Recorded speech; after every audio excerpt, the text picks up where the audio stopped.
Hello friends, welcome market. आयो आप लोग बहुत ही अच्छे होंगे। बात लेते हैं निफ्टी और बैंक निफ्टी की। मंडे सेशन की आने वाले हफ्ते में क्या रहेगा, कैसे प्ले करना, सबको जानेंगे। शुरुआत सबसे पहले निफ्टी से कर ले या उससे पहले फंडामेंटल से कर ले तो काफी न्यूज फ्लोज रहे हैं, जिसमें से सबसे मेन था कहीं ना कहीं आरबीआई का एक्शन, जिसमें कहीं ना कहीं उन्होंने अनसिक्योर्ड लोन पे जो रिस्क फैक्टर है उसको 25% बढ़ा दिया है। एक तरह से देखा जाए तो पहले 100% कहीं ना कहीं रिस्क फैक्टर था, बट उसको बढ़ा करके अब 125% कर दिया गया है, जिसके चलते एनबीएफसी स्टॉक्स में तो गिरावट थी साथ ही साथ बैंकिंग सेक्टर में भी एक अच्छा खासा प्रेशर देखने को मिला। इसका इफेक्ट हमने एग्जैक्टली थर्सडे के आखिरी घंटों में भी देखा था, और कहीं ना कहीं कल के ट्रेडिंग सेशन में, मतलब फ्राइडे ट्रेडिंग सेशन में गैप डाउन के थ्रू होते हुए देखा है ना। तो अब क्या सिचुएशन रहेगी उसको हम यहाँ पे आप समझेंगे। शुरुआत सबसे पहले अगर निफ्टी से कर ली जाए गाइस, तो निफ्टी में एग्जैक्टली एक अच्छा खासा प्रेशर देखने को मिल रहा था। एक गैप डाउन के साथ ओपनिंग हुई, शुरुआत के आधे घंटे में रिकवर भी हुआ, बट उसके बाद साइडवेज बिहेवियर देखने को मिला और एक रेंज जो बन के आई वो 18,800 रुपए से लेकर के 18,700 थी। और यही रेंज कल के ट्रेडिंग सेशन में, मतलब सॉरी मंडे ट्रेडिंग सेशन में भी रहेगी, जिसमें अगर अपर लेवल्स को अगर मैं डिस्कस कर लूं तो 19,800 एक बड़ा कॉलेटर का जोन, एंड डेफिनेटली यहाँ पे फ्राइडे का हाई भी है, तो वही हमारे लिए इमीडिएट हर्डल रहेगा। सेकंड डिस्टेंस रहने वाला है वो रहेगा 19,847। देखा जाए तो ये एक वीकली रेजिस्टेंस की तरह भी काम कर सकता है। ऑलराइट, इसका जो सेकंड डिस्टेंस है, क्यों? क्योंकि यहीं पे अक्टूबर सेशन में अक्टूबर सीरीज का हाई था और यहीं से हमने एक बड़ी गिरावट देखी थी, है ना। तो एक मेजर हर्डल अभी भी निफ्टी के सामने है ना। सो फर्स्ट अटेम्प्ट में 18,000 सॉरी 19,800 19,850 का जोन एक सेल जोन की तरह काम करेगा। तो अगर इस जोन में अगर निफ्टी आता है तो मुझे लगता है एक बार बिकवाली करनी चाहिए, थोड़ी प्रॉफिटिंग करनी चाहिए, और स्टॉप लॉस अपना इसके सेकंड डिस्टेंस मतलब 19,850 पे लगा के रखना चाहिए। ऑलराइट, बाकी हाँ, अगर निफ्टी में अगर कोई फ्रेश लॉन्ग पोजीशन बनानी है, एक बड़ी रैली आनी है, तो निफ्टी को अपने इस हफ्ते के हाई के ऊपर निकलने पड़ेगा, सीधे सीधे 19,850। अगर ऐसा होता है तो जो टारगेट बन जाएंगे वो 19,000 से लेकर, सॉरी 19,900 से लेकर के 20,000 के बनते हुए दिखेंगे। और हो सकता है कि निफ्टी इस बार अपने ऑल टाइम हाइस को बीट कर दे, क्योंकि जिस तरह से यूएस में इन्फ्लेशन का खतरा जो था वो कम होता दिख रहा है, उस हिसाब से कहीं ना कहीं दोबारा यूएस मार्केट में एक अच्छी तेजी देखने को मिल रही है। सो ये भी कहीं ना कहीं इसमें थोड़ा इंपैक्ट डाल सकता है और इससे थोड़ा और पॉजिटिविटी बाजार में आ सकती है। अब बात करें लोअर लेवल्स की गाइस, तो लोअर लेवल्स में 19,700 एक इमीडिएट पुटराइटर का जोन है और यही इमीडिएट सपोर्ट भी रहेगा, और निफ्टी का अपने फ्राइडे ट्रेडिंग सेशन में इसी जोन को कहीं डिफेंड भी कर रहा था। तो अगर निफ्टी अगर फ्लैट खुलता है और 19,700 पे सस्टेन होता हुआ देखे, तो मैं तो कहूंगा फर्स्ट डिप को आप चाहो तो ट्राई कर सकते हो, डिप पे बाई कर सकते हो और अपना स्टॉप लॉस लगा सकते हो उसके सेकंड सपोर्ट पे, जो कि एक्जैक्टली फ्राइडे का लो था, जो कि 19,660 के 19,668 के लेवल्स थे। बाकी हाँ, इंट्राडे में अगर बिकवाली करनी है गाइस, तो फ्राइडे का लो टूटना चाहिए। अगर फ्राइडे का लो टूट जाए तो बिकवाली करिए, बेचिए और इसे प्ले करिए कहीं ना कहीं वेडनेसडे के लोज के लिए, जो कि थे 19,579 या मैं बोलूँ 19,580। ऑलराइट, तो ये आपका प्राइमरी टारगेट रहेगा। बाकी सेकेंडरी टारगेट रह सकता है गैप फिलिंग के सेंस में, जो कि हमने वेडनेसडे को ही देखा था, 135 पॉइंट का गैप वो कवर अप हो सकता है उस सेंस में। निफ्टी 19,477 19,416 के लेवल्स को हिट कर सकता है। देखा जाए तो यही एग्जैक्टली वीकली सपोर्ट की तरह काम करेगा, और इसी जोन में कहीं कि इसका 20 डे एक्सपोनेंशियल मूविंग एवरेज भी आता है। लेवल क्या है? 19,477, इसलिए मैंने ये जोन मार्क करके रखा है, ये एग्जैक्टली वीकली सपोर्ट जोन है। तो अगर निफ्टी में अगर पोजिशनली अगर मुझे लगता है खरीदारी करनी है, तो 19,500 का लेवल, 19,480 का जोन अच्छा रहेगा इस गैप को फिल करने के बाद, है ना। वहां से खरीदारी कर सकते हैं और अपने स्टॉप लॉस को पोजिशनली 19,415 के लेवल पे लगा सकते हैं, जो कि हमारे मंडे के लोस थे, है ना। तो वहां पे डिप लगा, वहां पे स्टॉप लॉस लगाकर दोबारा पोजिशनली प्ले किया जा सकता है। बाकी हाँ, निफ्टी में बेरिशनेस तब स्टार्ट हो जाएगा जब निफ्टी अपने 20 डेमा का ब्रेकडाउन दे दे, है ना। तो अगर निफ्टी अपने वीकली सपोर्ट को तोड़ दे, इस हफ्ते का लो तोड़ दे, मतलब 19,416 का लेवल तोड़ दे, तभी एक बड़ी गिरावट आएगी। ये गिरावट निफ्टी को लेके जा सकती है इसके 100 डेमा तक, जो कि 19,300 का लेवल है, और सेकंड टारगेट जो होगा वो सीधे 19,080 का लेवल होगा। तो वहां तक की डाउनसाइड फिर निफ्टी में एक्सटेंड हो जाएगी। तो मैं तो अभी भी यही कहूंगा कि जब तक निफ्टी अपने 20 डेमा के ऊपर है, 19,500 रुपए के ऊपर है, 480 के ऊपर है, तब तक कोई दिक्कत की बात नहीं है, एक बाय ऑन डिप की सिचुएशन रहेगी। बाकी हाँ, अगर आपको हाई लेवल से एक अच्छी डिप मिल रही है तो डेफिनेटली उसको बाय अपॉर्चुनिटी देखना चाहिए। और हाई लेवल्स पे अगर फ्राइडे का लो टूट जाए तो आप थोड़ी इंट्राडे बिकवाली भी करके चल सकते हैं। तो मैंने सारे लेवल्स डिस्कस कर लिए हैं, कहाँ से क्या करके चलना है। Let me go to bank Nifty guys, bank Nifty देख लेते हैं। सो अगर यहाँ पे देखा जाए तो सबसे ज्यादा प्रेशर यहीं पे, मैंने बोला ना कि आरबीआई का जो एक्शन है, जो जो यहाँ पे रिपोर्ट है एग्जैक्टली उसका कहीं ना कहीं यहाँ पे एक नेगेटिव इम्पैक्ट देखने को मिला है। तो ये सेक्टर बेसिस पे है, आप निफ्टी और बैंक निफ्टी के चार्ट पैटर्न को कंपेयर करोगे तो निफ्टी कम गिरा है बैंक निफ्टी के भी यहाँ पे, राइट। सो बैंक निफ्टी थोड़ा सा यहाँ पे वीक दिखता है, और 44,000 का लेवल जब तक बैंक निफ्टी होल्ड ना कर ले तब तक मुझे लगता है यहाँ पे सेल ऑन राइज की सिचुएशन रह सकती है।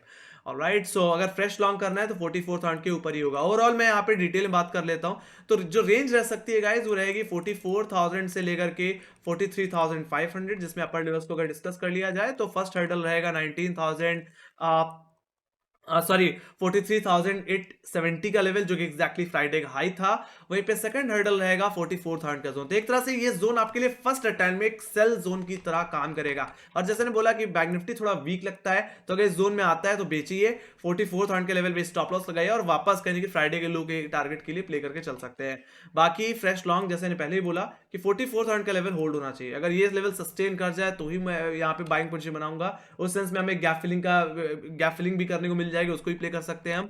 और कहीं ना कहीं जो हमने हाई लगाया था इस हफ्ते में 44,400 के लेवल्स, वो लेवल्स भी हमें देखने को मिल जाएंगे। और फिर जो सेकंड टारगेट जो रहेगा वो रहेगा 44,709 का लेवल, जो कि एग्जैक्टली कहीं ना कहीं हमारे अक्टूबर सीरीज के हाईज है। तो वहां तक की स्विंग मुझे फिर बैंक निफ्टी में हो सकता है प्ले करने को मिल जाए 44,000 के ऊपर। अब जहां तक बात कर ली जाए लोअर लेवल्स की गाइस, तो 43,500 एग्जैक्टली एक अच्छा पुटराइटर का जोन है, और इसी को कहने की फ्राइडे सेशन में डिफेंड भी कर रहा था बैंक निफ्टी। सो यही आपके लिए इमीडिएट सपोर्ट है। अगर फ्लैट खुलता है इसी जोन को होल्ड करे तो मैं तो कहूंगा इस जोन में आप बाइंग पोजीशन बना के चल सकते हैं, और नीचे 40-50 पॉइंट का एक ऐसा लगा के प्ले कर सकते हैं। अब जहां तक बात रही फ्रेश सेलिंग की, तो अगर बैंक निफ्टी 43,500 का लेवल होल्ड नहीं कर पाता या 43,500 के नीचे ही खुलता है तो बिकवाली करिए। आपके लिए जो प्राइमरी टारगेट रहेगा वो रहेगा 43,292 का लेवल, जो कि एग्जैक्टली लो है कहने के 7 नवंबर का। और सेकेंडरी टारगेट जो बन जाएगा वो कहने के नेक्स्ट पुट राइटर का जोन 43,020 का लेवल, ऑलराइट, जो कि एग्जैक्टली कहने के 2 नवंबर का क्लोजिंग लेवल भी, और यहाँ पे 200 पॉइंट्स का गैप भी है। तो वो वहां तक की गिरावट आपको देखने को मिल सकती है, वो गैप फिल होता हुआ दिख सकता है। मतलब सीधे सीधे बोलूं तो 43,500 के नीचे अगर स्लिप होता है तो 500 पॉइंट्स की गिरावट इंट्राडे में ही बैंक निफ्टी में देखने को मिल सकती है। ऑलराइट, बाकी हाँ, अगर 43,005 यहाँ पे 43,000 का लेवल भी अगर टूट जाता है और अपने 200 एमआ के नीचे अगर स्लिप हो जाता है तो ये गिरावट बैंक निफ्टी को और नीचे फिर लेके जाएगी। फिर ये यहाँ पे एक बेरिश ट्रेंड फिर स्टार्ट हो सकता है, और ये बैंक निफ्टी की गिरावट 43,600, जो कि एक्जैक्टली हमारे 1 नवंबर के लोज थे। और सेकंड टारगेट फिर एक मेजर जो सेकंड टारगेट बन जाएगा वो बन जाएगा 26 अक्टूबर का लो, और यहाँ पे छोटा सा एक गैप भी है जो कि फिलअप होता हुआ दिख सकता है ना। तो यहाँ पे बैंक निफ्टी में अगर बात की जाए तो प्रॉब्लम तो तब बढ़ जाएगी जब बैंक निफ्टी 43,300 के लेवल को तोड़ेगा, जो कि इसका 200 एमआ है। बाकी 43,000 एक ट्रिगर लेवल है जिसके टूटने पे गिरावट और एक्सटेंड हो सकती है। ऑलराइट, तो ये बात थी गाइस लेवल्स की। Let me go to option data. Option data को देख लेते हैं क्या सिचुएशन बन रही है यहाँ पे। तो अगर देखा जाए तो निफ्टी में 19,800 का लेवल एक इमीडिएट हर्डल बन गया। यहाँ पे 85 लाख का हुआ है गाइस, और उसके बाद जो हर्डल दिखता है वो 19,900 के लेवल पे दिखता है, जहाँ पे 80 लाख का हुआ बना है। तो एक तरह से 19,800 19,900 आपके लिए हर्डल की तरह काम करेंगे। तो यहाँ पे लोअर लेवल्स पे गाइस 19,700 जहाँ पे 58 लाख का हुआ है, ये आपके लिए इमीडिएट सपोर्ट की तरह काम करेगा। और नेक्स्ट पुट राइटर का जोन जो मुझे दिख रहा है जहाँ पे एक्टिव पुट राइटिंग बढ़ रही है वो 19,600 और 500 का लेवल। तो वहां तक की गिरावट फिर हो सकता है देखने को मिल जाए अगर 19,700 का लेवल संभलता नहीं है। तो मैंने जैसे ही बताया कि वहां पे इसका 20 डेमा भी है और एक गैप भी है, वो दोनों कवर अप हो जाएंगे, और 19,500 रुपए के जोन से दोबारा हो सकता है हमें एक पोजिशनली थोड़ी रिकवरी देखने को मिले। तो डेटा क्या इंडिकेट कर रहा है? डेटा में अगर देखा जाए तो थोड़ा सा सेलिंग प्रेशर है ना। अगर आप कॉलेटर के ओआई को देखो और पुटराइटर के ओआई को देखो तो समझ सकते हो कि कहीं ना कहीं यहाँ पे सेलिंग प्रेशर कहीं ना कहीं हायर लेवल से ही हमें देखने को मिल रहा है ना। मतलब 19,800-900 के जोन से, है ना। सो ये बात हो गई इसकी। So let me go to bank Nifty. Bank Nifty की बात कर लीजिए तो बैंक निफ्टी में भी सेलिंग प्रेशर साफ साफ दिखता है। 44,000, 43,900, 40,800, 700, इन सब में हैवी कॉल राइटिंग देखने को मिल रही है। और इनके कंपेयर में अगर आप पुट साइड पे देखोगे तो पुट राइटिंग इतनी ज्यादा नहीं है। कहीं ना कहीं जो पुट राइटिंग देखने को मिलती है वो सिर्फ 43,500 और उसके बाद 500 पॉइंट नीचे 43,000 पे देखने को मिलती है। तो पुट राइटर का इतना कॉन्फिडेंस नहीं है। लेवल टूटा तो 500 पॉइंट की गिरावट देखने को मिल सकती है ना। तो 43,500 आपके लिए इमीडिएट सपोर्ट रहेगा, और उसके बाद कहीं कि 43,000 का लेवल आपके लिए नेक्स्ट सपोर्ट बन सकता है है ना, जहाँ पे 24 लाख को हाई बना हुआ है। तो यहाँ पे जो डेटा है वो पूरी तरह से नेगेटिव है, और जो कल की मतलब मंडे जो ट्रेडिंग रेंज रह सकती है वो 44,000 से लेकर के 40,500 रह सकती है guys. Alright, let me go to global indices. Global indices की अगर बात करी जाए तो यूएस बाजारों में भी कुछ खास देखने को नहीं मिला, एकदम फ्लैट क्लोजिंग मिली है। वहीं पे यूरोपियन बाजार की बात की जाए तो यूरोपियन बाजार थोड़े पॉजिटिव थे, एफटीएसई कहने की 1% की तेजी के साथ, तो सीएसई भी लगभग 1% की तेजी, डेक्स भी कहीं ना कहीं यहाँ पे 132 पॉइंट की तेजी के साथ ट्रेड बंद हुआ। वहीं पे एशियाई बाजार की बात की जाए तो एशियाई बाजार में भी मिला जुला असर था, ना ज्यादा तेजी ना ज्यादा मंदी। गिफ्ट निफ्टी की बात कर ली जाए तो गिफ्ट निफ्टी 19,828 के आसपास क्लोज हुआ है। तो जिस तरह से क्लोजिंग देखने को मिल रही है, जिस तरह से डाउ फ्यूचर्स को देखने को मिल रहा है, उस हिसाब से हम एक्सपेक्ट कर सकते हैं कि फ्लैट ओपनिंग मंडे सेशन में हो सकती है गाइस। बाकी हाँ, मंडे के सेशन में निफ्टी के लिए 19,700 का लेवल, तो बैंक निफ्टी के लिए 43,500 का लेवल क्रूशियल रहेगा। लेवल अगर टूटते हैं तो दोनों ही इंडेक्स अपने इंपॉर्टेंट मूविंग एवरेजेस की तरफ जा सकते हैं। निफ्टी अपने 20 डेमा की तरफ, तो बैंक निफ्टी अपने 200 डेमा की तरफ जा सकता है। और ये जोन ये मूविंग एवरेजेस अगर टूटते हैं दोनों इंडिसेस में, तो यहाँ पे एक बेरिश ट्रेंड भी स्टार्ट हो सकता है गाइस, है ना। तो बाकी आप डाउ जोन्स के अगर चार्ट को अगर दिखा दूं तो डाउ जोन्स भी थोड़ा ओवरबॉट है, बुलिश है बट ओवरबॉट है। एग्जैक्टली वहीं पे ट्रेड कर रहा है जहां पे एग्जैक्टली सितंबर अक्टूबर सीरीज में ट्रेड कर रहा था, और वहां से एक मेजर सेलिंग देखने को मिली थी, है ना। तो ये भी थोड़ा ओवरबॉट है, आरएसआई भी इंडिकेट कर रहा है। तो अगर करेक्ट होता है तो फिर बाद में प्रॉब्लम बढ़ सकती है। तो इसके लिए भी 35,000 का लेवल एक बहुत बड़ा हर्डल है डाउ जोन्स में, है ना। तो यूएस मार्केट भी पीक पे आ चुका है लगभग लगभग इतनी बड़ी स्विंग के बाद, है ना। और अगर करेक्शन आया या प्रॉफिट बुकिंग आई तो ये कहने कि हमारे बाजार को भी थोड़ा ड्रैग कर सकता है guys. Let me go to FIIs and DIIs का डेटा।